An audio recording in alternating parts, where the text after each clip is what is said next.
That's why I love my mother and my girl, because they don't have the same, like, morals that the mother from Scarface has. If I make my mother mad, if I cheat on my bitch, I can buy her out for a good meal. The morals that Scarface's mother. Where she says, I do not want your money. I do not want you here. He goes, here's $1,000, mama. It's like my mother would say, you shouldn't do this. If I gave my mother $10,000 of drug money and put in her bra, everything would be fucking good, right? Fine, man. Mama, your son is a big success.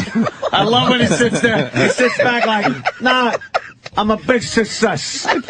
And she's like fucking so pissed at him. Who'd you kill for this, Antonio? I didn't kill nobody. I think you're fucking right, man. Anyway, it's a big success. And he sits back waiting to get hugs and kisses from his mother. But that big fucking Angela Davis Afro sister comes over. A big sorry. So his wife is paid for, fine and dandy.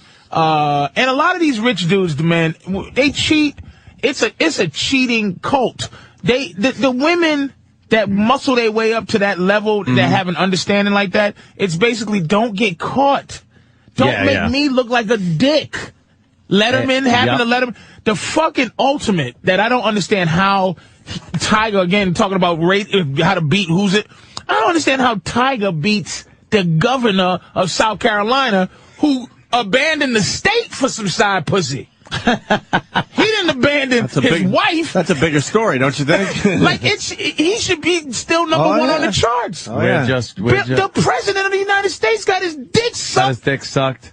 Elliot Spitzer fucking went to hookers. What? Fucking McGreevy was sucking dick at truck stops. But Tiger Woods. Tiger Woods is the poster child. It's disgusting. David Letterman has he had a vault in the back of his thing built to get his dick sucked. Like one of the things where you pull down 3 books and the candle. The bookshelf turns around. You lift up the statue's head and press the red button. God bless Letterman, man.